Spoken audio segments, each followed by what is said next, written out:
नमस्कार दोस्तों। आज की खबर सीधे देश के बैंकिंग सिस्टम से जुड़ी है और अगर ये खबर हकीकत में बदलती है तो इसका असर करोड़ों खाता धारकों से लेकर शेयर बाजार तक साफ दिखाई देगा। सवाल सीधा है, क्या देश का सबसे बड़ा सरकारी बैंक भारतीय स्टेट बैंक यानी एसबीआई एक बार फिर बड़े मर्जर की तैयारी में है?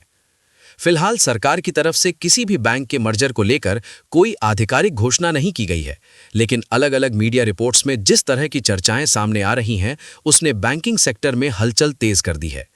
रिपोर्ट्स के मुताबिक अगर सरकारी बैंकों के विलय की प्रक्रिया आगे बढ़ती है तो Indian overseas bank, central bank of India, bank of Maharashtra, Punjab and Sind bank और यूको बैंक का मर्जर एसबीआई में किया जा सकता है। यानी तस्वीर साफ है, अगर ये मर्जर होता है तो एसबीआई का आकार और ताकत दोनों और ज्यादा बढ़ जाएंगे। पहले ही एसबीआई देश का सबसे बड़ा बैंक है और इन बैंकों के जुड़ने से उसका नेटवर्क, डिपॉजिट बेस और लोन बुक और मजबूत हो सकती है। वहीं दूसरी तरफ जिन बैंकों के नाम मर्जर की लिस्ट में बताए जा रहे हैं, उनके लिए ये एक बड़ा बदलाव होगा। कमजोर बैलेंस शीट, सीमित कैपिटल और बढ़ते एनपीए से जूझ रहे बैंकों को एसबीआई जैसी मजबूत संस्था का सहारा मिल सकता है। लेकिन यहाँ ये समझना भी जरूरी है कि अभी ये सब संभावनाओं के दायरे में है। सरकार ने ना तो ये साफ किया है कि मर्जर होगा या नहीं और ना ही ये बताया गया है कि अगर होगा तो उसकी टाइमलाइन क्या होगी। यानी अभी कोई डेट, कोई फाइनल लिस्ट और कोई आधिकारिक नोटिफिकेशन सामने नहीं आया है। हालांकि अगर इतिहास देखें तो ये पहली बार नहीं होगा। इससे पहले भी सरकार ने सार्वजनिक क्षेत्र के बैंकों की संख्या घटाने के लिए बड़े मर्जर किए हैं ताकि बैंकिंग सिस्टम ज्यादा मजबूत, ज्यादा प्रतिस्पर्धी और ज्यादा कुशल बन सके।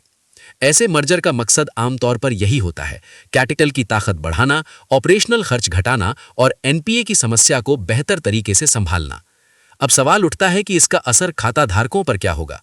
अगर मर्जर होता है तो ग्राहकों को शुरुआत में कुछ बदलाव देखने को मिल सकते हैं, जैसे आईएफएससी कोड, ब्रांच स्ट्रक्चर या डिजिटल प्लेटफॉर्म में बदलाव। लेकिन लंबे समय में आमतौर पर ग्राहकों को बेहतर सर्विस, ज्यादा डिजिटल सुविधाएं और मजबूत बैंक का फायदा मिलता है। शेयर बाजार के नजरिए से देखें तो एसबीआई और इन बैंकों के स्टॉक्स पर भी इसका असर पड़ सकता है, खासकर अफवाहों और कंफर्मेशन के आसपास।